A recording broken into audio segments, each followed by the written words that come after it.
Good morning to you, and it's very special to be with you this morning. And I'm going to enter with 365 days of purpose. And we've got something special lined up for you today. And today we're speaking to missions and world missions itself. And I want to use the uh, basis of all of this onto and place it in the right space, which is world missions. And we need, as the church, to become involved in the greater story of discipleship, and that's the entire globe. So, the world missions today, then we work through media, we work through prayer, work through translations, we work through Bible handling and Bible production, and I've got two special contacts here that I want to just mention this morning. And the one is Pastor Kali Bear, and you can contact him personally there. I've left his phone number for you. And then also Evangelist Jake Peterson of the Go Movement. Two very outgoing persons and evangelists looking to make sure that we can evangelize and mission the world. So basically just there. So what we are going to work today on is to pray, to learn, to connect, to serve, to go, or to give and to go. So those are the mentions that we have today on these specific items. So, is mission still urgent? It's extremely urgent. And when I prayed about this, I prayed that God would speak to people's hearts, because it's not only you doing mission out there far away, you do mission in your own area. So our missions are across the table with people around us, people who don't know Christ, and our mission is there. But let's have a look at the statistics. We've got 3.59 billion people who've never heard about Christ, don't know the gospel of Jesus Christ. We have 7,168 unreached groups, and we have 544 languages still waiting for the Bible to be translated into that. So it's still a lot of work, and I've taken this from the Joshua Project. Now, let's just go and have a look at what the Bible actually says, and this is in Matthew 28, verse 19 and 20. Therefore, go and make disciples of all nations, baptizing them in the name of the Father and the Son and of the Holy Spirit, and teaching them to obey everything I have commanded you, and surely I am with you always to the very end of this age. Now I want to tell you about this age we are in at the moment, and our age is taking us right from Genesis, where the blessing came upon Abram in Genesis 12, verse 3, so much so that we are now a population of over 7.2 billion people. Psalm 96, verse 3, declare his glory among the nations. We've got to go out and do that. John 20:21, and as the Father sent me, I send you. That's Jesus. He sent us, and He sends us now for discipleship. Acts 1, verse 8, witnesses from Jerusalem to the ends of the earth. And then Revelation 7, verse 9, where every nation, tribe, and people and tongue will bow before God, will be there in front of the throne of the Lord. So missions is part and parcel of everything we actually do.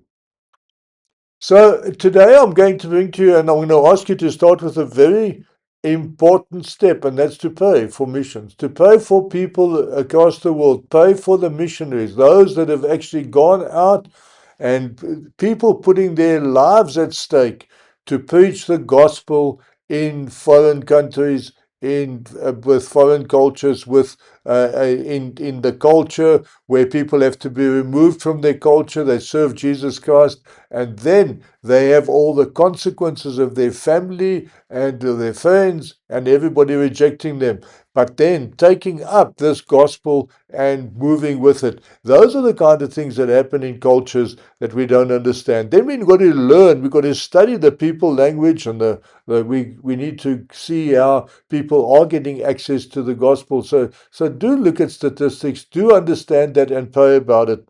Then connect through your church or through even the telephone numbers that I've given you. You connect with credible partners. You need to connect with credible partners who are doing the right mission work and are moving out there. You can serve, and by serving, you begin locally. You begin with your mission locally, with a global mindset. You always start locally and you start with the people across your table. You start working there.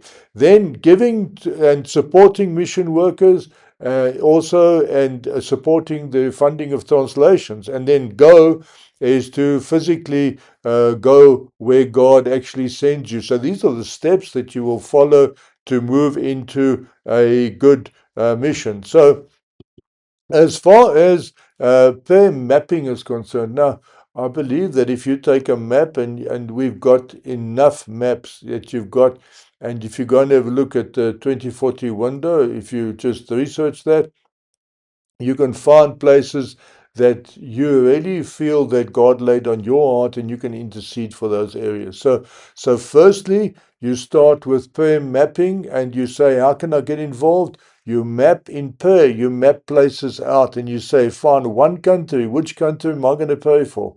And that's the country you put on your prayer list. Secondly, one underreached people's group. Find out which people's group in that country has not been reached by the gospel, and see how you can move into that. And then you go and you can move over to missionary families and see how you can pray for them. And then you go to a prayer circle that prays for these, and you set up your prayer circle. You see, prayer turns missions interest into spiritual responsibility. And once we take on that spiritual responsibility for ourselves, we've taken on missions in our heart. So prayer, it always starts with prayer. When you want to start with missions and you've got the global mission in mind, I've got this global vision that God has given me, and I'll work with that, and that is to get pastors united across the globe. God gives you a global vision, and when you've got that global vision, you move in and you zone in. And when you pray about your vision. And that's when you get your mission vision, you will start praying about that, and you will start doing that, and you will start supporting it. So becoming informed means you need to be informed before you start acting out on your vision or your mission, for that matter. So ask strategic questions, and these questions you can find and then answer them for yourself. So first is, who has no or little gospel access? Go and research this.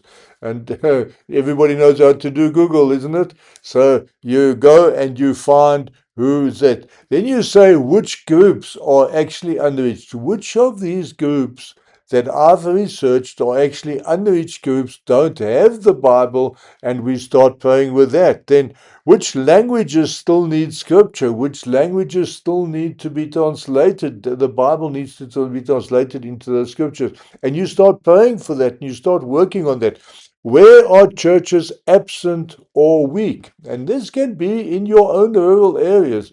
You don't have to go and look too far. You can find out where churches are absent in rural areas, and in your own environment. You can find out, there are so many thousands of people in your city that don't know Christ, never heard about him, not interested, because they don't get the gospel. And city missions are as important as international missions. Just remember that, and that's where we start. So, and then where can media open a door? You see, so we can start using media. What media can I use to start opening doors? And this is emails to people across the globe, because remember, you can send WhatsApps and emails anywhere for free. So you've got the open media platforms to get to people, to find contacts, and to work with them, and to work with credible ones. You see, if you do contact credible sources, you will also get credible people to work with. There are people out there that are not credible, and you need to tie yourself into a net of credible people and specifically a network of credible people. It is important as far as missions is concerned. So you can use reliable tools for these, and you can use the Joshua Project for one. You can use the Operation World, Wycliffe statistics, church mission reports in your own congregation even. You can use these. But you need to be informed, because informed passion becomes a strategic commitment. So as soon as you're informed, as soon as you've got the information you need, then you can move on strategically also in world missions. Now, connecting with credible partners, then we can go back to scripture. It happened with as well, where they asked and said, "Separate me, Barnabas and Saul, for the work of the Lord," and that's in Acts, and that was the kickoff of the missions that happened to the Gentiles. Now, missions is not independent spiritual adventure. It's not an adventure, and that this is what I do believe that many go out for, is for a quick adventure. No, outreaches to Mozambique, outreaches to Zimbabwe, outreaches, it's not an adventure. It's about going to get to the peoples of that area so that they can understand and know Christ, and that we can work with them. So you need to get into the participation mode. And firstly, you need to have your church leadership. Understand your church leadership, respect them, and work with them because they have their mission outreaches.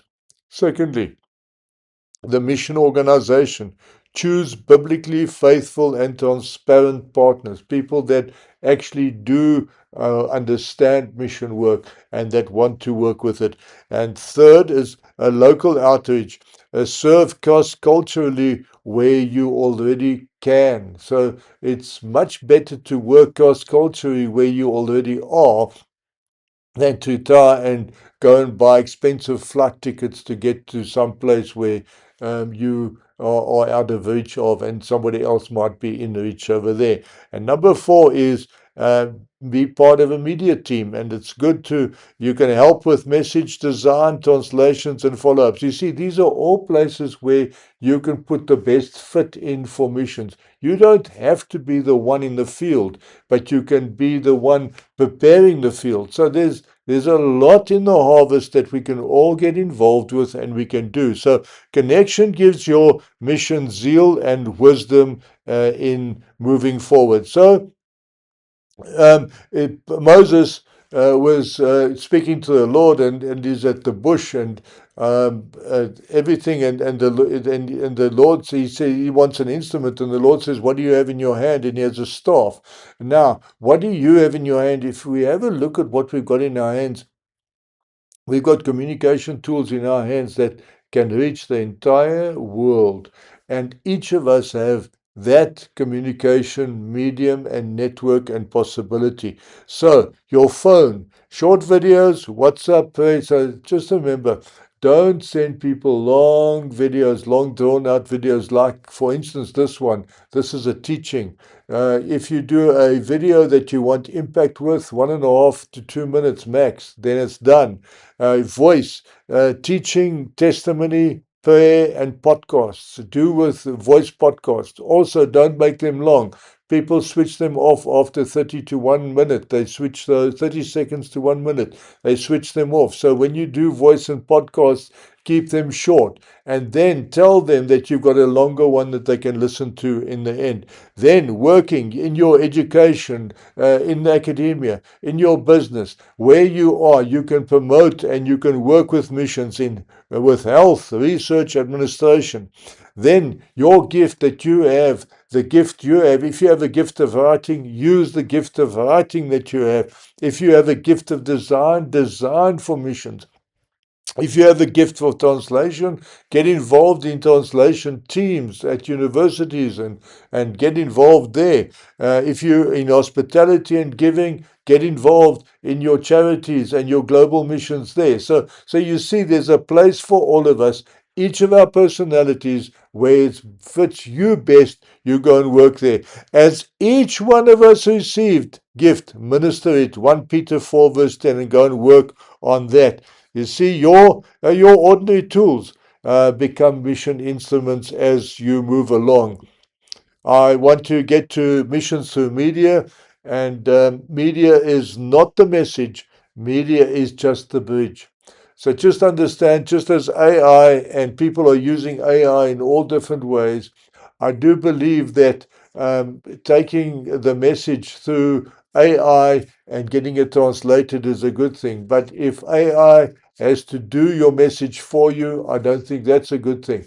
So when you are translating, once you've got your message from God, and that's a God-given message, then you can use AI and those tools to translate your media so that it can get out there. Also make sure that your nuances and your grammar is correct when you do translate, because people will not understand at the end. It might be confusing, and then you're giving them a confused gospel rather than the gospel you have to give them. So make sure that when you do translations, these translations are actually correct. You need to look at the message we give. We need to respect the culture and context. We need in our media to use then video clips, and that's in many different channels you can get there. And some channels can't get YouTube, some channels can. So depends which countries you want to go to. And then, of course, WhatsApp. Your response must always be prayer and discipleship. That's what it's about. Is our response is prayer and discipleship. So we can do simple things, and those simple things can travel very far. You see, you aim for witness, not for popularity. It's not about having 1,000 people on your Facebook page that are following you. It's about the kind of message you're sending every single time on time, and making sure that people can consistently grow out of what you're feeding them. And that is extremely important. Then serve locally with a global mindset. So you need to go out across your street. You might find someone that is of a different religion to you, with a different culture. And across your street, you can start ministering. You can minister across the table. Many cases, you might have somebody across the table who has a different culture to you. And through hospitality and listening and friendship, you can move there as well. And you find many people are in the hotel business, and you have people coming in from all over the world, in the airports, in the hotels.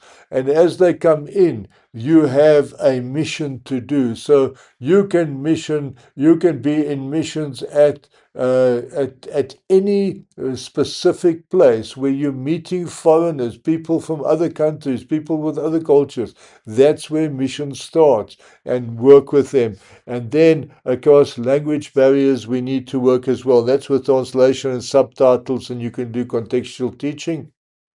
And today, we can switch on to subtitles if we have done some recordings as well. So, this is something that you can take home. If I cannot love someone from another culture across the street, I'm not ready to serve another culture across the ocean. Remember these things. You see, when you are young and you want to prepare for these things, always prepare that you know you need to start in your own terrain, in your own country. So give and send is another thing as well. So to giving a mission to partnership, and giving to partnerships is important as well to sustain those missions. The missions have to be sustained, and it costs a lot of money. It costs millions of rands to sustain these missions. But by us all adopting pastors, and we've got this adopting a pastor program and things like this, adopting a congregation elsewhere, these are good missions that you can do. Translating scripture, then training disciples, leaders, and church planters. And that's how we get churches planted in mission areas. And then amplifying by means of media outreach and follow up. This is giving and sending. Some go physically, others faithful, and others send faithfully. Both share in the fruit of mission. So even if you're giving to missions, you are still being part and parcel of that.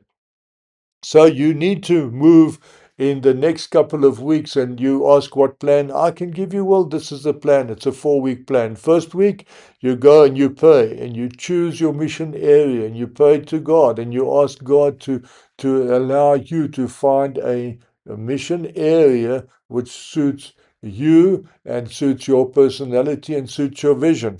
Then you go and learn and study the languages of that group, the culture, the religion, the population, and the actual gospel access. Who is working in that area at this time? Try and find those people. Then week 3, you connect, you speak to your pastor, you speak to mission leaders, or you speak to the credible partner who is in missions and they've been there for many years. They know what they're doing. And it's good to tie up with them because they're going to give you good leadership. They're going to give you good training. They're going to take you where you have to be. So go and link up with credible mission partners so that you can do what you want to do. And number 4 is then you start acting. You give, you create media, you translate, you host prayer meetings and prayer circles for this, and you put prayer circles in place, and then you serve locally. You start serving locally. We're all working towards that great multitude in heaven one day when we will all meet together and one another face to face, where we meet Christ our Savior, and when we can look each other in the eye and you can say, it's because of you I learned the gospel. It's because of you I'm saved. Because of you I'm also in heaven. And those are the good consequences that we get when we do mission work. So World Missions Today, don't forget, I'm leaving these 2 contacts with you. There are many others. Pastor Isaac Roots, for instance. You can just, well, we can give you a list if you do contact us. But pray, learn, connect, serve, give, and go. Those are the 6 things that you have to do about missions today. And then, last but not least, is if you do want to fix up your purpose, your life's purpose, and if your life's purpose is in missions as well, you can also use this book of mine to also work in that field. And then to remember, every single day we will keep sending you the 365 days of purpose. Each day you will receive your WhatsApp. Each day you will receive your journal entry. And God bless you all. I do believe that God is going to bless. But let's pray for missions this morning, and we pray that God really enriches your mind and gets you involved in a mission area where you can serve best and where you fit best. God help you. Father, I come to you this morning, and we all need to get involved in the end time mission, in the end time harvest. And this end time harvest is still large. We still have billions of people that need to hear about Christ. And I pray, Lord, that as our missionaries out there are in different cultures from themselves, they are in different countries, in different areas, some in danger, some not in danger, some enjoying, some battling through the night with where they're going to get their next meal from. I pray for all those missionaries today, and I pray that we pray together, Lord, that you will provide for them. I pray that you will provide for our mission field. I pray for an anointing on the mission field. I pray for an anointing on people's hearts and minds, and that they will carry forward the mission of Christ. In Jesus' name I pray this. I pray, Lord, that you will not allow your church to sit back and be nothing but that the church will go forward with mission and keep the mission going, that we will all do the end time harvest together. In Jesus' name I pray this, and I thank you for each harvester, each mission worker, each missionary out there. In Jesus' name, amen and amen. God bless you. Get involved and get involved soon. Thank you. Goodbye.